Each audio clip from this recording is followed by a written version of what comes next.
traditional territory of the Ganyan Gehaga, a place which has long served as a site of meeting and exchange amongst nations.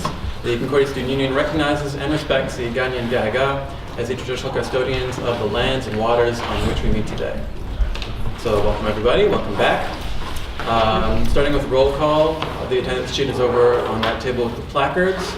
As far as absences, I have one for this meeting. It's from John, who writes, I'm writing to inform you of my upcoming absence for the next council meeting.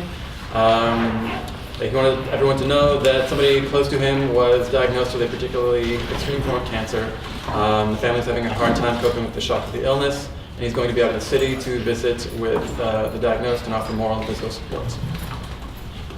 That's it as far as requests for excusals go. Yes, Vicky? I move to excuse John Talbot for this council meeting. Okay, is there a second to that? Second, Michael. Those in favor of excusing John for the duration of the meeting?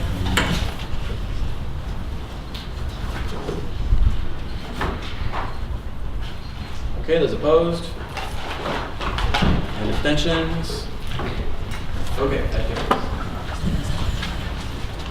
So there's nothing further for roll call. This takes us to approval of the agenda. So is there anyone who would like to take something out of the consent agenda? For the new councilors who are here, our consent agenda is point 4, and we're going to approve all of the subpoints of point 4 in one vote, except for things which are taken out of the consent agenda by vote, as Vicky is about to demonstrate. Go ahead, Vicky. I would please like to pull off President's report out of the consent agenda, please. Okay. Would this be an informational point? Can we put that under new informational?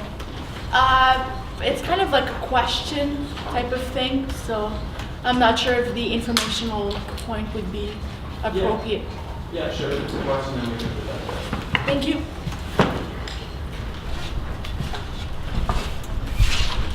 Okay, are there any other modifications to the agenda? I should mention a slight point in the consent agenda for the approval of the minutes. The minutes are for the last meeting, which was December 10th. It's just nothing, a little slip up. James, did your placard up? Yeah, I'd like to add CSU website under informational, please. Okay.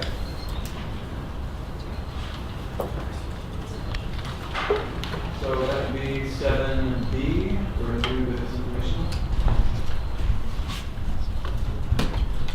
Thank you. Is there anyone else who would like to propose any changes, amendments to the agenda? Okay, great. So if nobody has any further approvals, is there anyone who is opposed to the adoption of the agenda as it is? We have just the addition of the President's report and CSU website under new business informational. And I'll be sending out the final version of the website on the Facebook group. If nobody's opposed, then that can go to a unanimous vote. So this brings us to then point 4, the consent agenda. All those in favor of approving the consent agenda, or rather, does somebody have a motion? I move to approve the consent agenda. Seconded. Those in favor of approving the consent agenda, please raise your flag. Keep them up, please. Sorry. Okay, great. Those opposed? And abstentions? Okay, great. So that carries. There are no presentations and guest speakers for this meeting, so that takes us to appointments. The only point there is for the Loyola Committee. So, yeah, go away. So same as the last meeting where we were at, there's one vacant counselor spot on the Loyola Committee. So every time we have a council meeting, we have to bring up a point if anybody currently wants to fill in that spot, and then we'll have a nomination process. So I guess, is anyone interested in the one vacant Loyola counselor spot?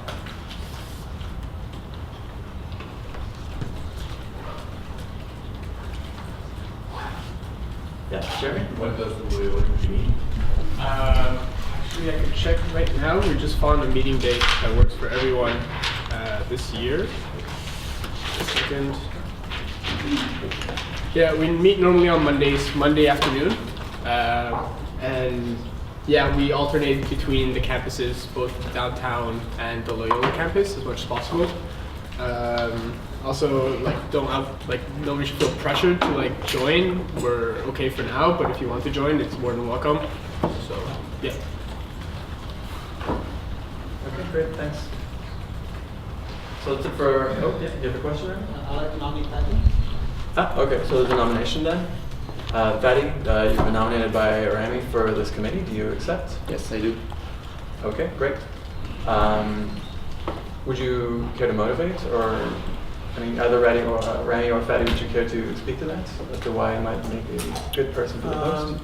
Well, I think Patty is someone who is who likes to get involved inside in all these different activities at school, and he organized. I think he would contribute greatly to the Loyola committee, and he has plenty of great ideas that he's already spoken to me about, and I think it would work pretty well if we have him in the Loyola committee. Okay, great, thank you. So Fatty, maybe if you wanted, you could take a chance to ask Gabe a question if you have about the Loyola committee. So you basically manage everything that goes on the Loyola campus? Yeah. Like services, events, and all that stuff? Yeah, I guess that's like a way of putting it. And most things that happen on the campus, with regards to CSU, Okay. we have like a direct input on it. We have a budget we're going to be reviewing, I guess, at the next meeting. We help out other student groups on campus by providing them funding.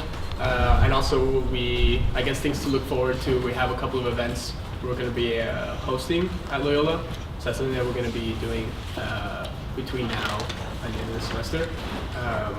We also, a project that we did last semester was the Hive Cafe at Loyola, and now we're going to continue it with the art project and finalizing the art project of the Hive. So it's all stuff that I'll bring you up to speed on once you get nominated. Yeah. Okay. Does anyone have any further questions? Anything for Fatty and Gabe?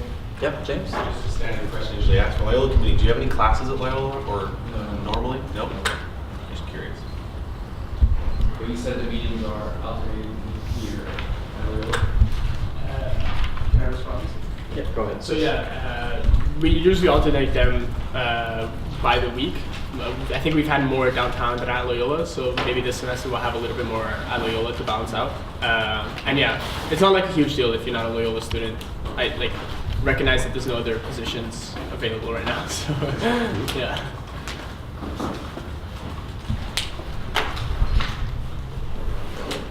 Okay, well, if there's no further speakers list, then we can proceed to a vote then. So those in favor of appointing Fatty to the Loyola Committee, please raise your placards.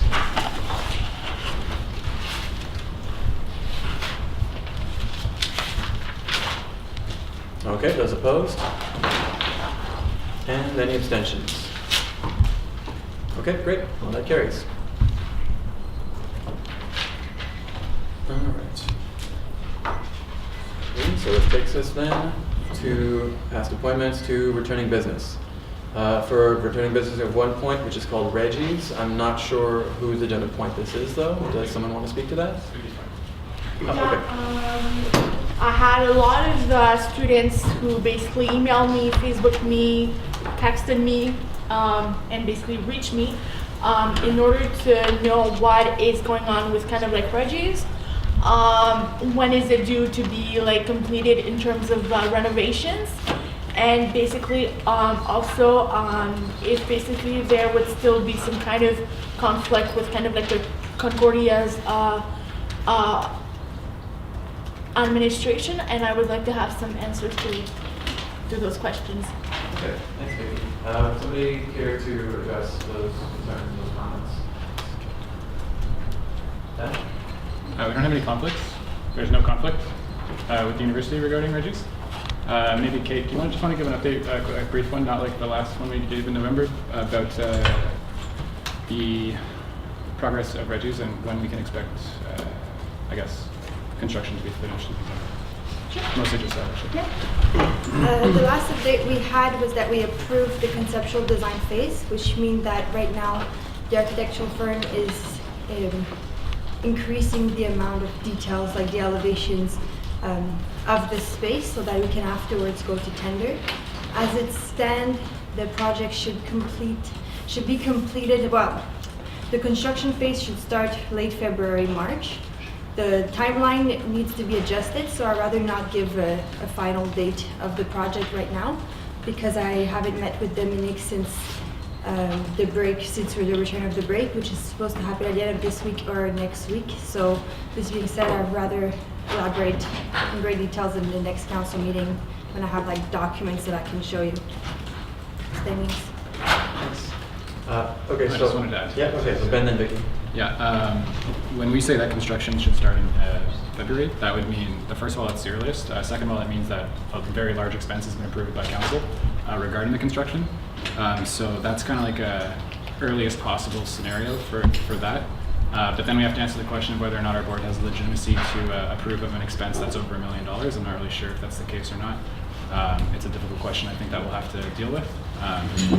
So that's going to be a pretty big issue coming up, and it's going to be up to the council how we move forward. We'll make our recommendations, but we haven't really solidified our recommendations to that end yet.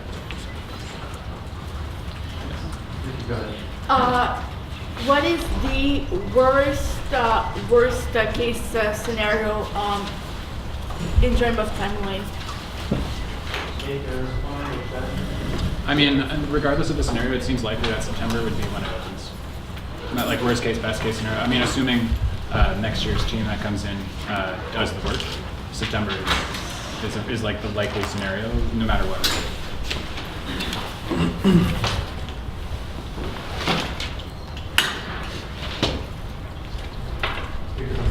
For any questions on the issue of Reggie's? If there are no further questions, we can move on to the next point. Yep, James? I have a question, just a comment. Kate's presentation that we saw at council was really great in November.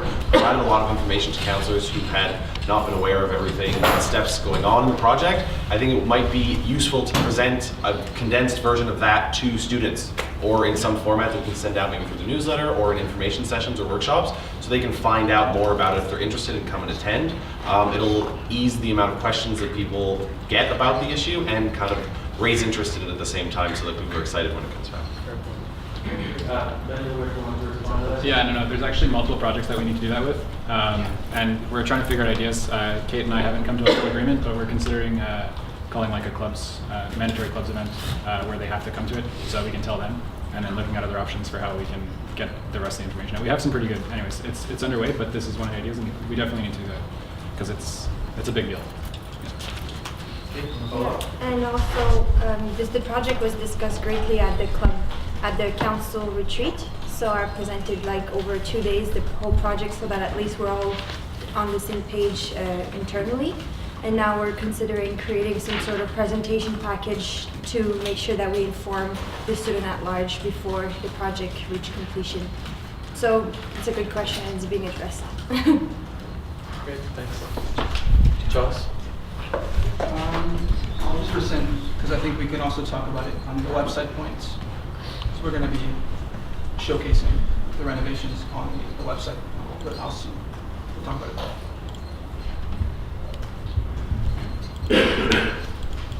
All right, well, the speakers list is exhausted. We can move on to the next agenda point.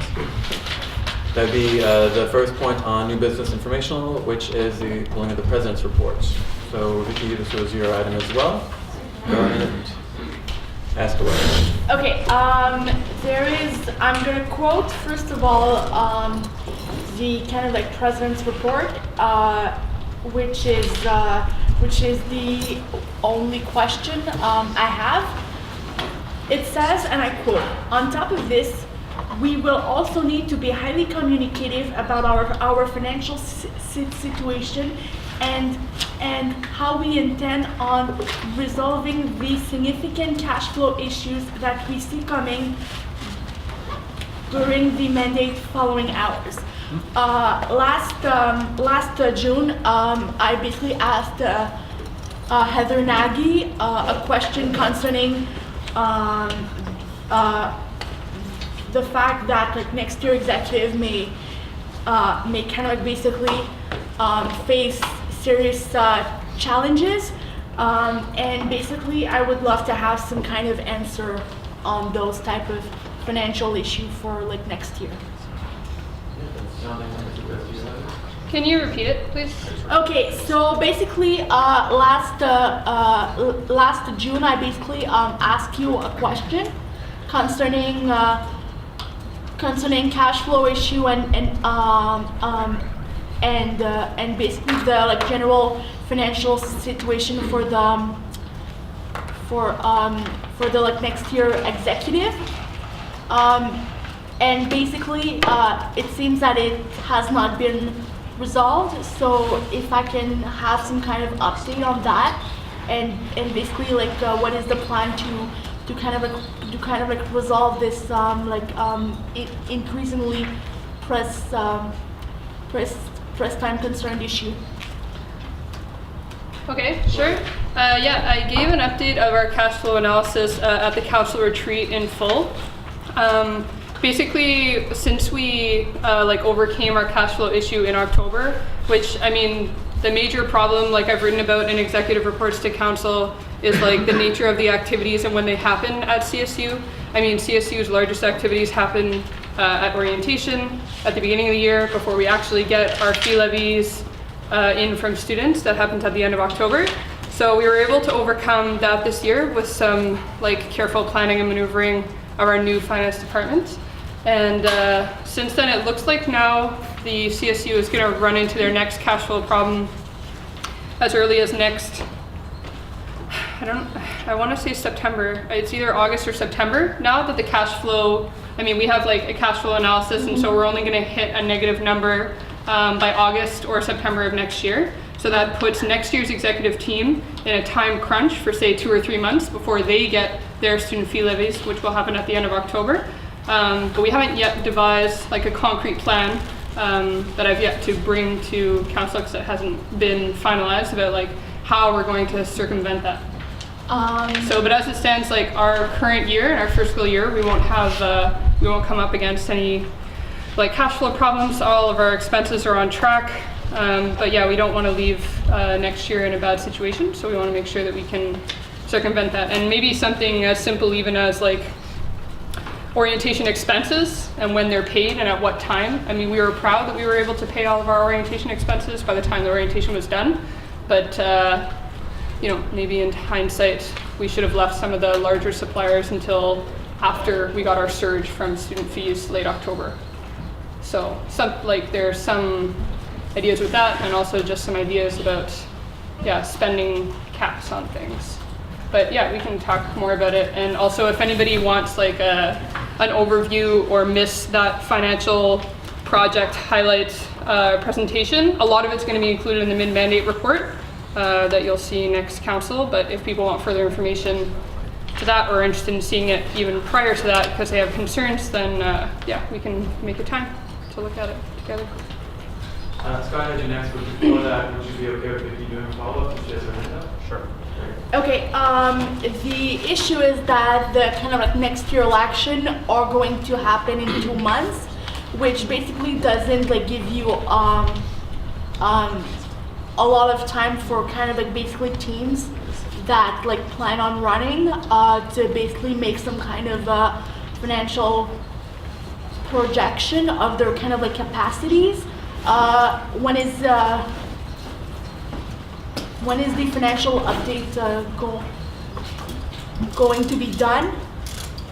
When basically the kind of plan is going to be known for kind of like future years in terms of rectifying this? Yeah, either one. Well, right. Well, maybe you want to say that after. Well, like I said, like a lot of that's going to be seen in the mid-mandate report. That's going to be next council meeting, and then hopefully we'll have other things that we can bring to the table in terms of changing standing regulations or having council adopt an idea of financial sustainability for the future of the CSU. I don't know, like in in the February or the March meeting. But yeah, I mean, I'm very aware that it's that elections are coming up and that we should make sure that we have a better idea as the board of this organization that this organization is going in the right way that we want it to. But also, I mean, we've spoken a little bit informally at council and at FinCom about making sure that the way that the budget is done next year is done more in collaboration with myself and the finance team, Robert mostly and Vikan a little bit as well, because I mean, yeah, it was sort of problematic to come into office and then be asked for an annual budget and not to have had as much time to work on that, I suppose. So that's another thing in terms of the concerns for an incoming executive team, that that hopefully the budget would be set out in terms of what they can expect for payroll increases, which is a major cost to the organization as a whole, what we can expect in administrative expense increases. So that lumps together sort of our phone and our legal and our operational expenses. And then the last big discretionary lines are all the student discretionary budgets lumped into one consolidated projected line, I suppose, of how much can be expected to increase in those amounts. And then we'll see. But yeah, I'm aware of the timeliness, but everything is very timely in this job, as you all well know. And I'm not very worried. And hopefully you guys won't be either after we talk about the finances a lot more in detail in the mid-mandate report. There's going to be about 4 pages of finances. So you'll see all that. Thanks. Okay, Scott, go ahead. I was just wondering, these financial reports haven't been actually sent out to new counselors, correct?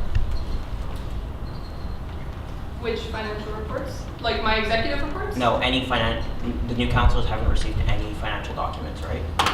Yeah, there have been some that have been sent out. I mean, what do you mean Is it possible to just if you have the financial documents, just to send it out to all new counselors so we're aware of the situation? Because I think, I'm not sure, but I know I haven't received any financial documents, and I think it would just be cool to get a look at the ones if you've already created them. Sure, I can send out sorry, may I answer? Please. Okay. I can send out the finance presentation that I did for council retreat. I'm sure all the FinCom people are aware that it's on my list to send it out to them. And so I can just send it out to all the counselors at that point, and then people can take a look at exactly where we're at with our finance projects. But again, there's going to be a lot of it in the mid-mandate report, so it might be sort of repetitive at that point. And just, in regards to what's up and coming for cash flow issues, would it be possible to get an update whenever you're writing this report about how the new university's accounting system is going to modify the inflows of cash? Because I know that they're making changes. Yeah. And more for just in general, I think every student organization in this university goes through that exact same cash flow issue come August, September. Of course. So it's not that concerning to hear. Pretty much it. Thank you. Forget. Okay, first point. Just out of curiosity, Heather, would you be able to know if there are cost-cutting possibilities that you can incur in this year that would maybe offset the challenge moving into the next year? Yep, that's already in process. So Okay. Robert, we have such a huge advantage to have Robert, who is our GM now in the office. Right. So he does all the administrative salary projections according to the collective agreement, because that's his expertise and his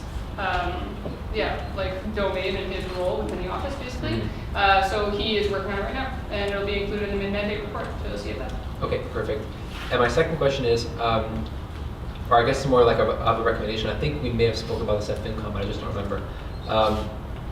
I think it might be a good idea at least to sit down with next year's executive team when they're elected and build next year's budget with them. Yeah. Because I find what happened last year, the year before, even on faculty associations, the new executives come in with very limited experience in terms of financial planning, whereas you have all the experience having done the role for a year. So I'd just like to make a formal recommendation.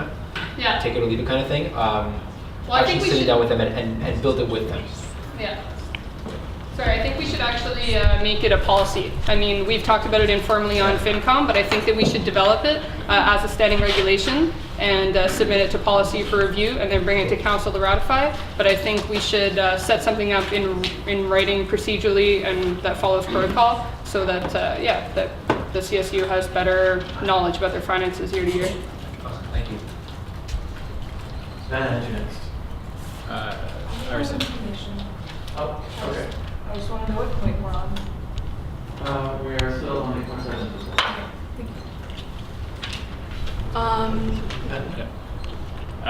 You asked about cost cutting too in general.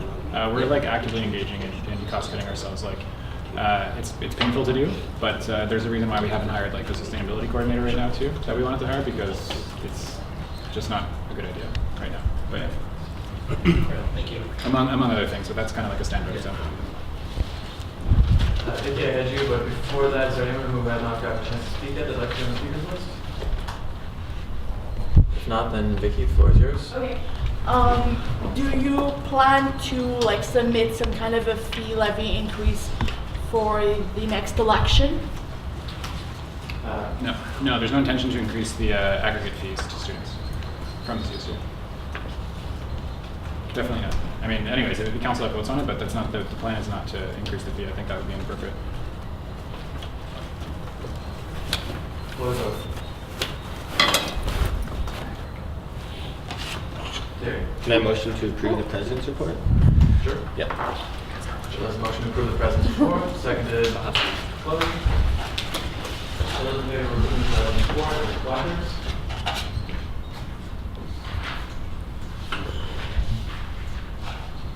Anyone opposed?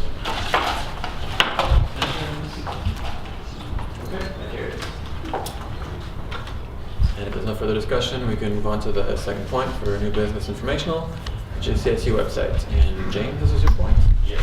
I was just wondering, I read the lovely link article and looked at the website. I was curious to know if it had the ability to do what the old one did on the back end concerning the club's access so they can register and update their information and all that stuff. Because I don't see an area now that has them featured anywhere, but I'm just curious to know if they could get in or if there's another way you guys are going to be working to do that. Yeah, that will all be on the website by early February. Okay. Yeah, that's what it's going to be. Thanks. It just so happens that I was speaking with the IT coordinator while updating the website today, and he actually walked me through the process for a club to become new clubs and showed me the application forms. And there have already been, I think, 6 clubs that have set up information pages. So it seems to be at least a little bit accessible. So we're still on the point, CSU website. The floor is open.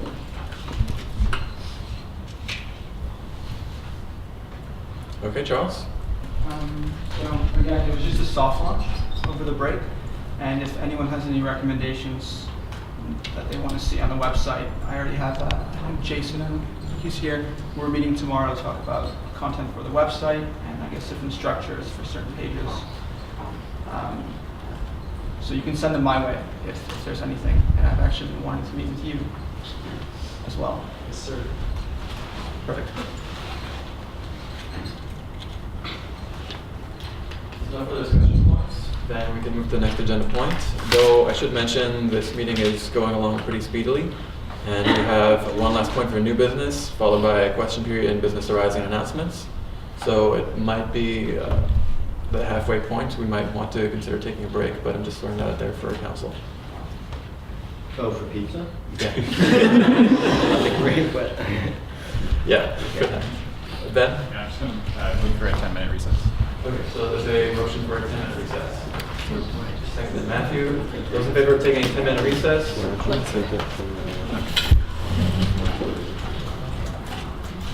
Okay, those opposed? Abstentions? Okay, we're going to reconvene at 7:18.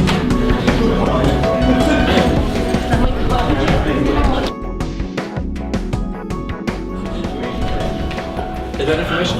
yeah. Oh, I had it substantive. Okay, sorry. In that case, it's an informational point. Yeah, I mean, it was informational in the original agenda, right? Like when it was sent out to council? Yeah. Yeah, in that case, that was my mistake. No, it's okay. It's okay. Okay. But the point is, daycare report nonetheless. Yeah. Terry, would you like to speak to it? Yeah, no problem. Thank you. All right, so I figured I'd just give a little bit of a history of how we got to where we are today. Over the summer, several discussions were had indicating the, I guess, lack of support the university has been providing to student parents. I'm sure all of you have heard me discuss the CUSP report. So that's the Concordia University Student Parent Center. They produced a report outlining the barriers to academic success student parents have to face. So coming out of that in the September meeting, I believe, we presented to council the option of producing a report on daycares and daycares in the CSU. Luckily, council agreed to finance this report, and we were working in collaboration with Sarah Mangle. She is an individual that's been working in the child service sector for several years, not only in Quebec, but also in Ontario.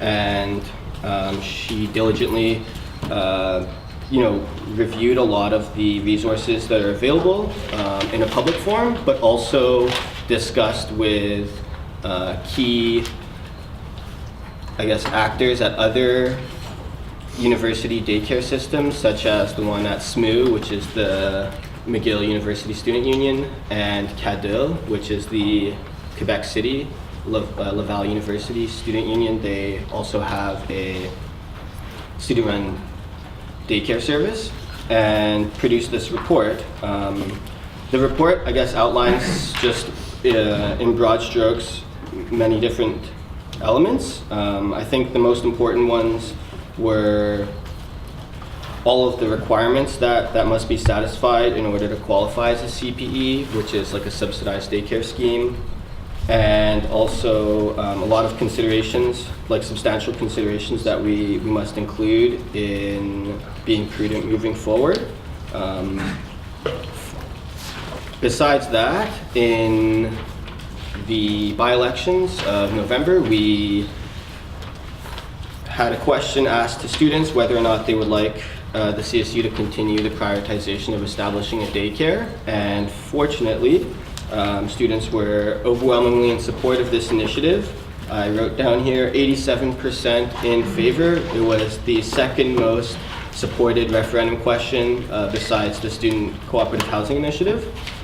And following the outcomes of the elections, I immediately spoke with Roger Cote, who's the VP Services of the university, and we were able to set up a meeting before the end of the semester, so this was at the very end of last year. I was very pleased, and I think that it's a really positive gesture that was made when Roger decided to include Martin, who is the Director of Space Planning of the university, in the meeting. I think that's a really strong indicator that they take the need to establish a daycare very seriously, as opposed to holding several meetings and delaying as much as they can. We were right in the nitty-gritty of discussing space at Concordia. It was a wonderful meeting. They were concerned with what our preferences were and whether or not we were aware of all of the government regulations and bureaucracy we have to navigate to qualify for CPE and what that means. So I think the production of this report was very helpful in demonstrating to the university that we are aware of what we're getting ourselves into and of all the requirements that are being made of us before we can apply for a permit just to operate, and secondly to apply for a permit to be a CPE daycare. So several locations were discussed at both campuses. I don't really want to go into the specifics of where those locations were because these were hypothetical suggestions that are now being explored. And I just received an email from Roger half an hour before this meeting started, notifying me that we'll be having a follow-up very shortly, so I assume before the end of the month, to discuss the feasibility of the initial options that were put on the table at the previous meeting. I guess besides that,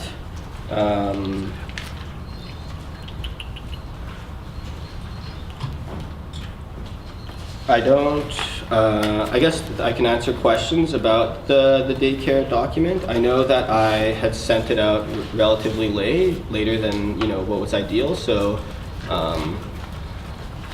I know some counselors are very passionate about having this daycare project succeed, perhaps more than others. So if you would like to set up a meeting with me outside of council, that's more than appropriate as well, where we can discuss how we're going to move forward on this.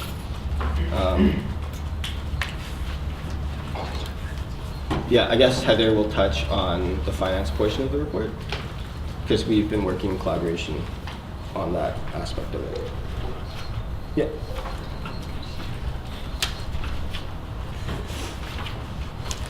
Okay, so Sarah Mangle initially gave us several Excel tables that delineated costs that she foresaw in the running of a daycare and the initial setup of a daycare. So basically I consolidated all those numbers onto the one page 17 finance estimates on the daycare research document. And it's just a very rough overview of the sorts of supplies that are necessary. Like, I suppose it follows a spectrum from necessary to ideal of each of the stations that would be furnished for a childcare center, including an office setup and a kitchen setup, because if we were to qualify as a CPE, then we would have to serve 1 hot meal and 2 snacks per day at minimum. So yeah, it sort of gives a rough overview of those setup costs, and then the variable operating costs in terms of staff. So the 3 columns that are in this document on page 17 that start with 24, 50, and 80 are the number of spots. Sorry, there was a note that was on there that never made it to this final round, but it was for 24 spots, 50 spots, or 80 spots of children in this cyclical either 2-block or 3-block model daycare. The details are in the report of how that would work. So it's to get an idea about the feasibility of the CSU being able to finance a project like this, and at what level, like what amount of spots we could accommodate for student parents, and also to do the estimates for that against an estimate of what the provincial subsidy would be for a CPE that would be run under the CSU. So that's in a box that's at the bottom of the page on page 17 there. I think something that I just forgot to mention, I spoke to it with Michael really briefly, but the biggest variable before we can start speaking definitively on this project is where the daycare is going to be located. Hopefully I can elaborate just so people can appreciate how that's the case. The size of the space allocated will determine the number of spots that we can have, because in the space requirements, it's like, 2.3 square feet for children that are of age X to Y, and then the square footage will change as the age of the child increases or decreases. So once we know where the physical location of the space will be, then we'll know exactly how many spots we'll have, then we'll know what ratios we need to satisfy for staffing, then we'll know the scope and scale of the renovations that are required. So the biggest variable in this project right now, before we can start speaking in definitive terms, is the space and where it's going to be. I hope I've explained it coherently enough where folks can understand that that's the biggest unknown. But hopefully we'll know very soon. That's what I also want to make sure folks are aware. I just wanted to add one last thing about the finances also. I mean, the provincial subsidy that's outlined on the actual finance table there on page 17, that's just one subsidy that is available to CPEs under the Ministère de la Famille. We also have access to what's called a setup grant, where any organization that's trying to start up a daycare that has a certain amount of spots and fulfills all the space requirements would get a grant, say I think they on average say 8,000, but it can range anywhere from say 5 to 20,000 depending on the location and the need and those things. So it's sort of difficult to estimate the financial costs exactly before knowing the space delineations exactly, and yeah, everything else would follow from that in terms of numbers of spots and staff projections and things like that. So, but it seems overall, I mean, from this document, it seems financially feasible. Thanks both of you. So the floor is open for any questions you may have. There. Yeah. Sorry, I got confused. Oh, sorry. Yeah, it's okay. Yeah. Just in terms of location-wise, do you have any leads Yeah. of where you would like to? It would. Do you have any leads in like? Yeah, basically. So we're discussing having the daycare be located either downtown or at Loyola. I guess at what Maxine was trying to communicate with me is that the university has a finite amount of space that they call their own, and there are many competing actors trying to procure space. So just the fact that this has kind of been springboarded as a priority and is on the radar of key decision makers at the university is a great indication. But it's just a matter of sussing out what the priorities of the university are in terms of their own projects for space, and how this has become a new priority that they didn't necessarily plan for. So how can we insert the need for this in just the general, I guess, need for space overall by the university. But just to be a bit more specific, I guess downtown, we are looking in the Cartier Concordia area. Yeah. Great. Vicky, you next. Are the internship planned for plan for education, child studies program? Are they going to be paid or like unpaid internships? So there was a note made, or not a note, there was a section, like a pretty minimal section, talking about the pedagogical benefits of the CSU having a daycare center. Clearly we have an early education like academic unit at the university where folks can take a major in that, and a component of that is to have an internship.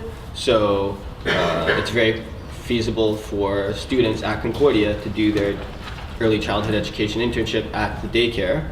In terms of whether or not the internships will be paid or not, I think that's a conversation that should be had once the daycare exists.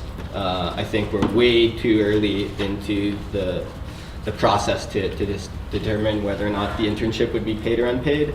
I would like for the internship to be paid because I think interns should be paid, but I don't feel like we can respond to that question now, considering we're at the phase where we're trying to determine where the daycare would be located. As a new counselor, I just want to say that I think the project itself is a great initiative. Just out of curiosity though, I was wondering, space constrictions aside, have we done some sort of analysis to see how many spots we would potentially need, or what the student union is currently looking for in terms of a daycare, just to see where we would look at in numbers?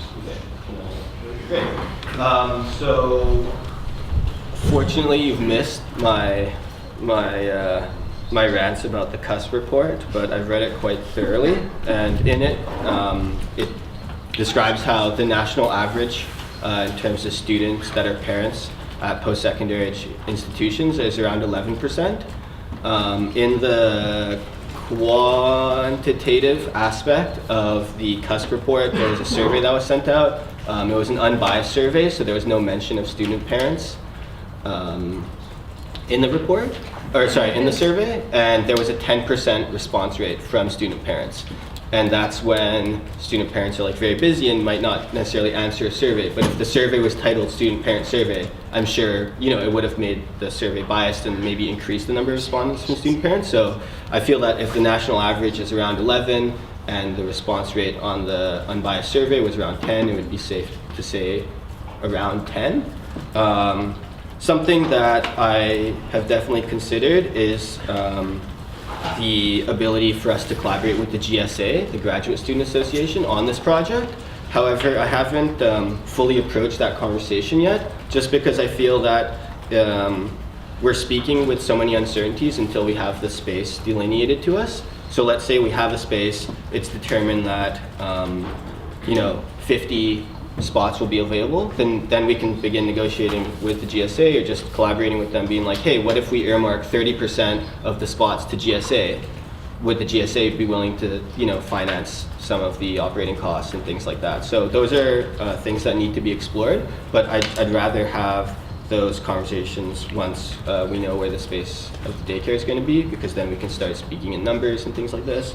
And obviously there are a lot of international students who are parents and a lot of student parents in general at the graduate level, just because they're older.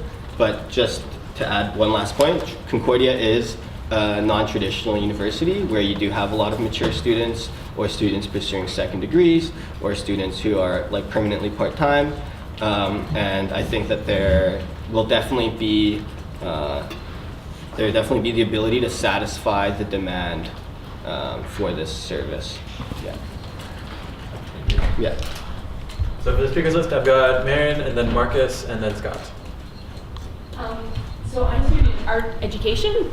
So I just wanted to clarify that education internships across the education fields are run very closely in collaboration with the MELs, and none of them currently are paid internships. So I think that as a general project, it would be great if education students push towards having paid internships, because they're all obligatory. You have to do a huge number of hours for that professional program.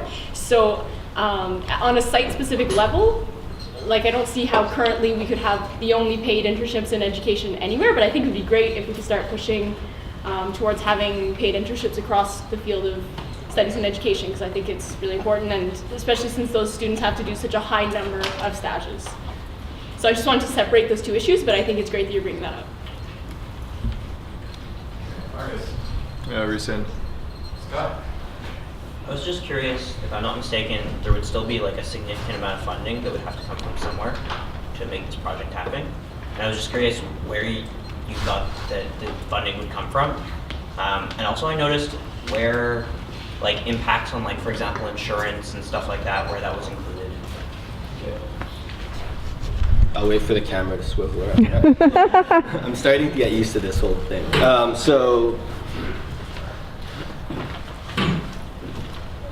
I think, yeah, okay, go ahead. Sorry, just for your last comment, I mean, I wanted to mention that before. The setup cost, it says in brackets without construction, but it's also on the assumption that it would be under the CSU, so, and that the university would, the administration would maybe graciously grant us this space. We don't need to say what that entails. So those particular costs that you would normally see in an organization were not included. So it would be assumed that maybe the CSU's insurance would be able to cover it. Because the insurance, I mean, we looked into insurance and things like rent, phone, internet, and they were included in the original estimates, and then we decided to take them out because this is very particular to the CSU starting up this initiative. I can't remember what your other questions were. Money schools Oh yeah. from fund this type of Yeah. activity. Well, the initial one, I suppose, like it would be to council's discretion, but would maybe come from the SILC because it's a student-based initiative that's been voted on by students. By the Student Space Fund? Yeah. Yeah, right. Thank you. Oh, did you want to ask anything?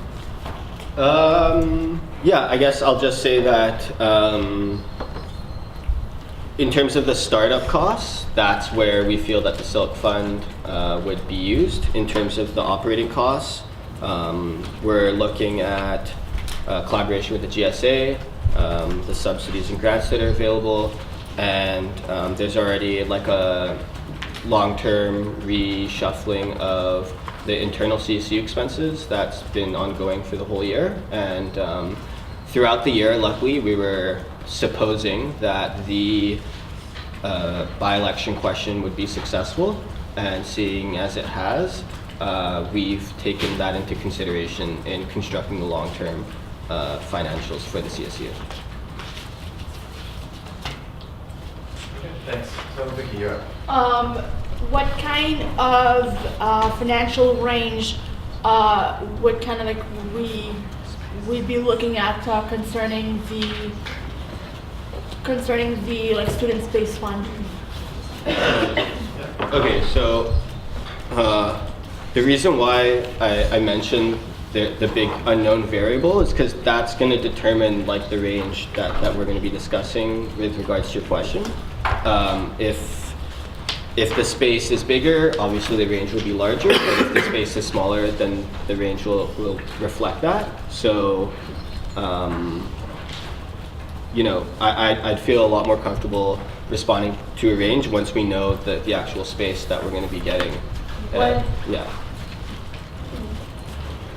What is the biggest range possible if we put a apocalypse scenario?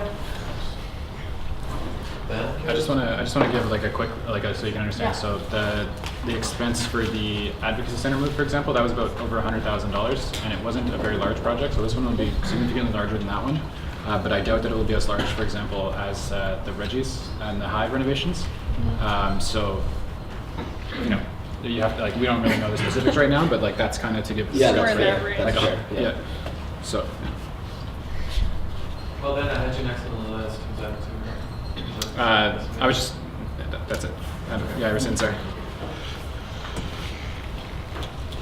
I had two questions. One was a follow-up of Scott's that Terry answered, but it's a little vaguely.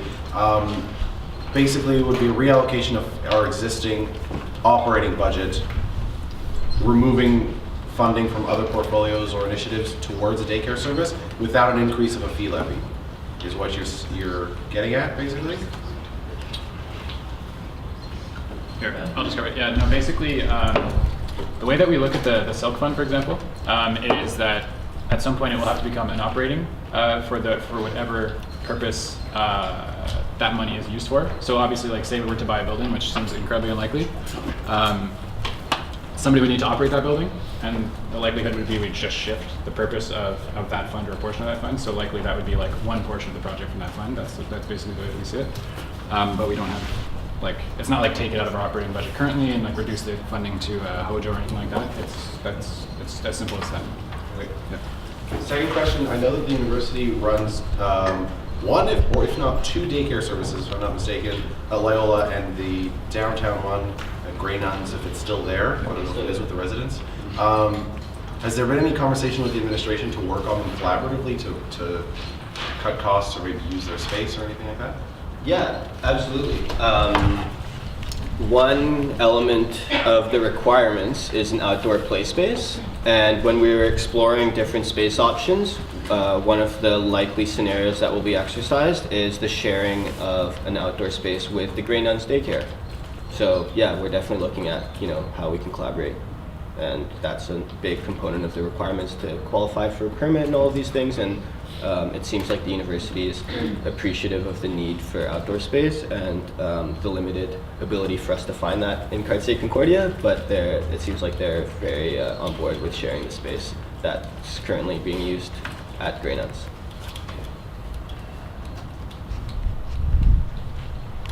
If the speaker list is exhausted, then we can move on to question period business arising.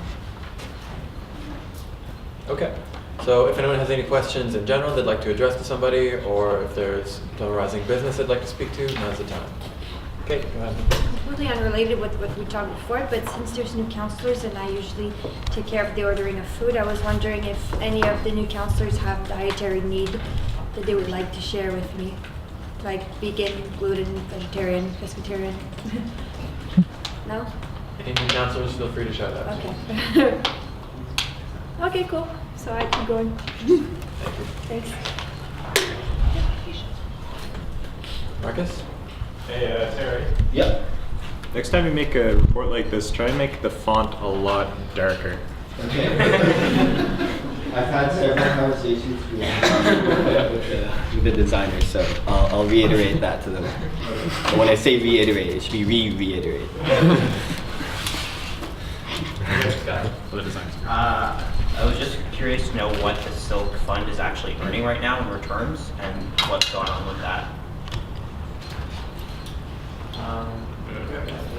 We just save that for question period. I don't think it's on point right now. Are we on question? We are currently on. Oh my God, we're on question period. Holy crap.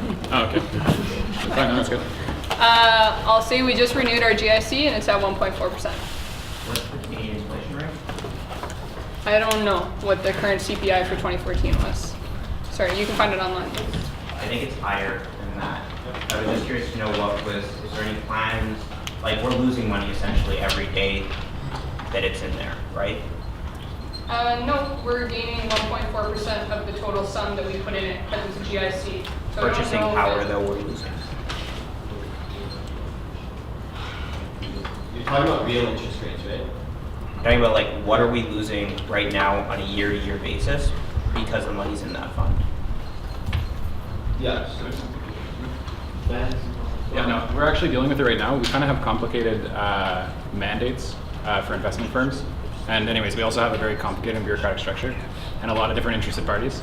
So for our investments, for example, we're talking with Divest Concordia because we have a mandate to not be invested in fossil fuels. Now we have a BDS mandate, which complicates things as well and has to do with investments in companies that are involved in Israeli settlements and perhaps in Israel as well. So this is something that we're working on. Last week, we met with Lester. Was it last week? Yeah, we met with anyways, an investment firm. We're prioritizing actually our investments right now. It's just there's a lot of people to talk to. But I mean, it's moving forward. Anyways, it's a priority that we've given the general manager as well to start pushing it forward as fast as possible. So, well, not as fast as possible, but you know, it's a priority for him. Thank you. So Vicky and then Ben after you. Okay. The kind of like they're like 1.4% return. Are we talking about nominal rate or kind of the like real rate of like return? Someone feel like they can respond to that? Well, I don't know all my jargon. So I'll say that we invested 9.2 million. We renewed the GIC with Scotiabank, and it's a guaranteed return of 1.4%. So at this time next year, we get 1.4% on top of the 9.2 mil.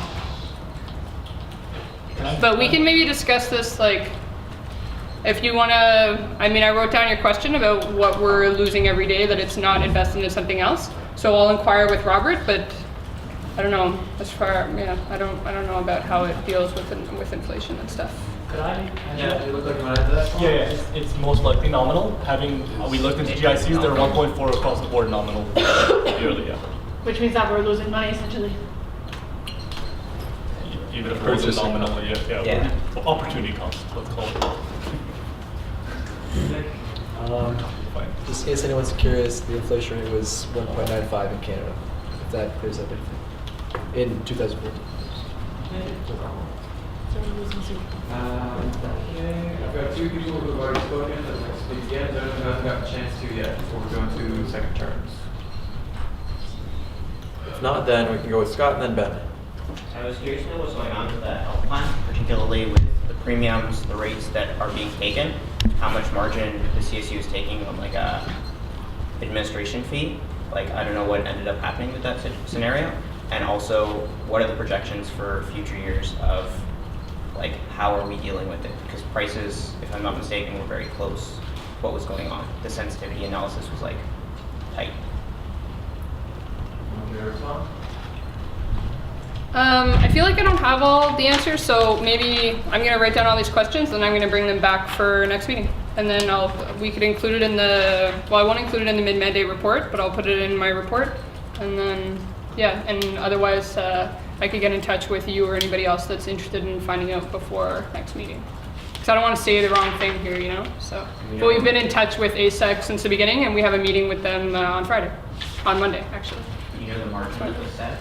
between what the fee that is being taken from the CSU, particularly as an administration fee, as like the patent fee? Not off the top of my head, nope. It's in the budget. I don't know the specific number right now either. But anyways, the budget that we approved at the beginning of the year, Heather and I had a conversation earlier today about putting it on the new website as soon as we can. But as regards But that's not the exact number. No, it's not the exact number. Yeah, but that's the what we admin expect, fee yeah. that's on there. It's 180 grand. Yes. But the reserve, which is the combination of the admin and the reserve, is like a percentage. It yields a number, none of which I have the exact amounts of right now. There is no reserve, if I'm not mistaken. There is. Yeah, there always has been. Yeah, but there's never been one. Like, it doesn't exist. Respect. There is, and we can discuss it outside of this forum. Can all that be in the next plan? And Scott, that's just a little bit of back and forth, and I did have Ben on the list again. No, technically I wasn't finished talking actually. But there's okay. Sorry. I was still talking. No, I was going to say basically what we're at is pretty much the top of where we can be before we either need to decrease how much health care we provide or increase the amount. So I mean, it hasn't changed from last year when you were on the exec. Like we still need to increase it if we're going to keep the same level of service. But we haven't started those conversations with ASEC yet about what we're planning on doing for next year. So. Yeah. And anyways, we're going to look at the information that they have provided. They have surveys and whatnot for what students want and have been using. And then we'll have to return to council. Actually, don't know when specifically, but before the elections deadlines.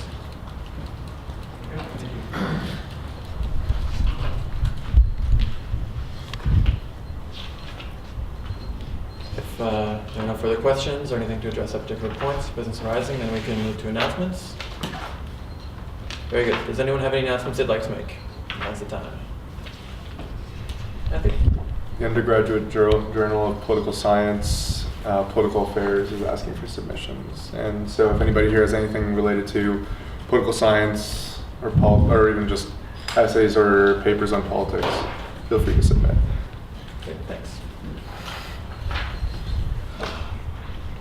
Charles?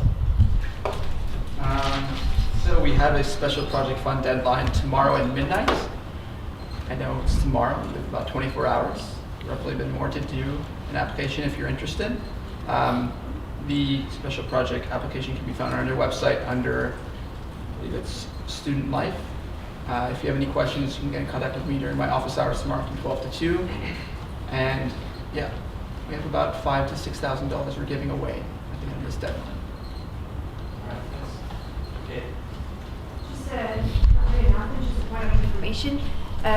We kind of compiled all the new clubs that we approved this year, and I just thought it would be maybe interesting for you to know what are the new clubs. So there's a list of 15 new clubs that we approved. I'm going to give more information in my mid-mandate report, but I just thought I could quickly just read the list in case it interests you to actually join it. There's the Committee for International Affairs and Diplomacy, the Concordia Bitcoin and Crypto Society. There's the Discordia, which is like poetry cooperative. There's CyberSense. There's the Concordia Green Party of Quebec. There's Concordia Real Estate Club. There's Concordia Safe Cosmetics. Concordia MedSpec. Traditional Chinese Hand Culture Club. Concordia Best Buddies. Muslim Jewish Feminine Alliance. Concordia University Tea Enthusiast Association.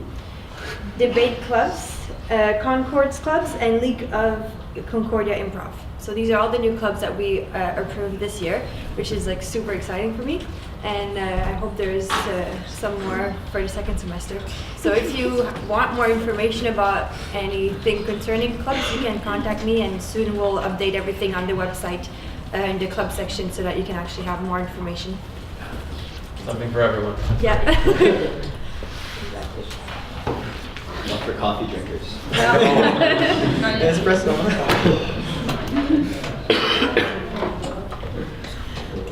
Well, if there are no further announcements, on a personal note, oh yeah, Marcus? No, go ahead. Thank you very much. I just wanted to give a thank you to Terry.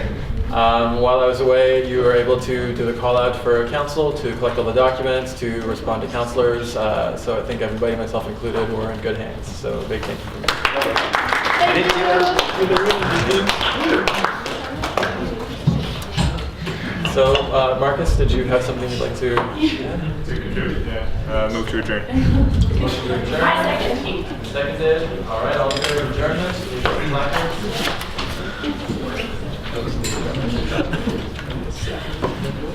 Those opposed? Abstentions? Meeting adjourned. Thank you, everybody.